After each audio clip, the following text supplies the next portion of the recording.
What's up, squad? Welcome back to The Snack. We've been off for a minute, but we're back again in 2024 with a whole bunch of new content that I hope you'll enjoy as much as I enjoyed making it. I can picture it. I'm 10 years old. It's 1996. I'm in the back of my friend's mom's minivan running errands with a bunch of our friends. Look, it really was a different time. There were no smartphones, let alone even really normal-sized cell phones. And we were bored. My friend's mom loads the brand new Spice Girls CD, one of the first CDs any of us had ever gotten, fresh from Sam Goody, if you know, you know, into the car stereo. This quickly followed by, well, four pre-tween girls screaming the opening exhortation of Wannabe, the very first line of the first track of the first Spice Girls album. Yeah, I'll tell you what I want, what I really, really want. It was both the early warning bell of adolescence and a rebel yell. Pure big girl energy to our little selves, and it was all feverishly exciting. Now, Wannabe is burned into mid 80s and 90s kids' memories, just like, let's say, the smell of a Kraft Singles grilled cheese with sliced hot dog after your afternoon soccer practice. And in fairness, the Spice Girls consistently got me and my friends up off the couch, carefully embodying each one of the group's characters. Probably after we fought about who got to be Baby, Posh, Scary, Sporty, or Ginger. These girls, they were cool, pretty, probably sexy, even though we didn't really know for sure what that meant yet. And they were not scared to scream, dance, kick, punch, and tell it like it is. In other words, the boys were going to be listening to us finally.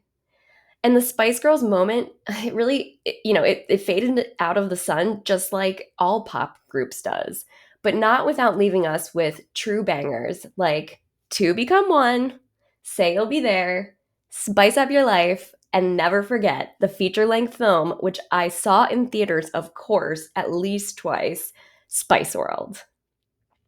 It's a time of my life that I remember being all about girl power. I went off to sleepaway camp for the first time. My friends and I performed as the Spice Girls for the fifth grade talent show, and I got my first locker. Nothing could stop me and my squad. Just as quickly, the next summer at camp, the girls were replaced by, you guessed it, boy groups. NSYNC, Backstreet Boys, 98 Degrees, you know the rest. Fast forward 4 years, and it seems to be even less about girl power, even less about pop girl groups, and even more about, well, let's say Maroon 5 and then emo bands like Yellowcard for pop groups.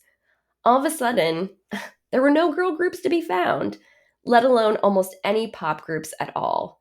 And please know that I'm talking strictly about Billboard music charting pop, top 100 in this, not all in this episode, not alternative, any folk, indie, Americana groups by any means. There are tons of great bands and groups from this era, from those genres, and I'll do a whole another episode about that. Seriously, though, the death of girl groups was a tragedy. I mean, come on. No En Vogue? No TLC? No Destiny's Child for nary a Gen Zer? Or even a young millennial?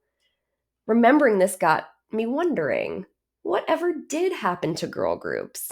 And the research, of course, led me down a long and winding road. Let's work our way backwards. The pop groups of the past have, of course, since been replaced with astronomically successful individual acts. And I can't not point out in this moment the culmination of the Queen, Tay Tay.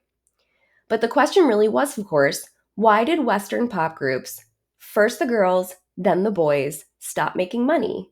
Enough money, of course, to be worth investing in. There are opinions out there. Some valid, some deeply questionable. I even ran across someone claiming that record companies stopped investing in girl groups because women are catty and tend to fight more than men. Nothing like the opinions you find on Quora, huh? If you watched as much TV in the late 90s and early aughts as I did, you probably remember group incubators or supergroup incubators like Sean Combs, aka Diddy's Making the Band. Turns out, shows like Making the Band were the swan song of Western pop groups nearly altogether. And when I say Western, I'm referring to, of course, there's tons of K-pop groups. Again, speaking specifically about Billboard charting top 100 Western pop groups. Turns out, and it is factually true, that the number of groups have been declining in the last 2 decades. The Guardian's Dorian Lynskey reported, when Maroon 5 broke through in the aughts, there were new bands forming all the time, many of which quickly proceeded to go platinum and headline arenas. In the realm of pure pop, meanwhile, talent shows such as The X Factor became a reliable incubator of girl groups and boy bands, from Girls Aloud to One Direction. No longer.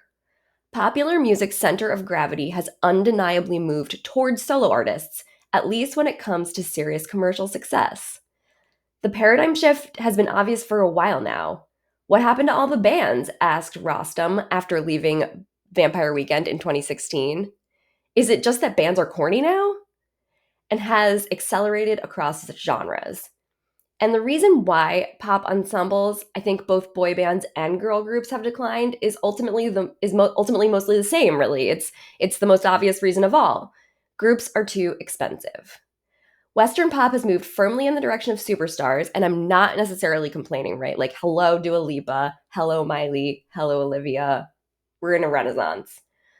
But perhaps this has made room for girl bands with a bit more substance, and I could see that as an upside. I see you, Haim. And to grab the airwaves would be not a bad outcome at all for these bands. And of course, there have been some exceptions over the years, lest we forget One Direction and of course the proliferation of super fun K-pop groups like BTS and others. Britain holds on to their girl pop groups a little longer than we here in the US do, but really not by much. Shout out to my Fifth Harmony fans out there. And Little Mix is still hanging on.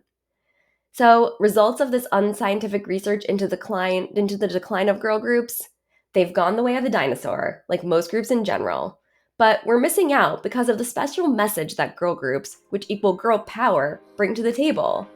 Women in groups are a force to be reckoned with. And maybe that's why I miss our pop girly groups so much, because they represented us ladies working together. Whoa, whoa, whoa is me. I miss our girl groups. Bring them back, I beseech you. Our Super Bowl halftime shows need them. And the world really can never have too much girl power. Greta Gerwig and the Barbie movie proved that last summer. Well, that's it for the week, and I hope it's treated you well. I'll leave you with this for the weekend. I really, really, really want to zig a zig.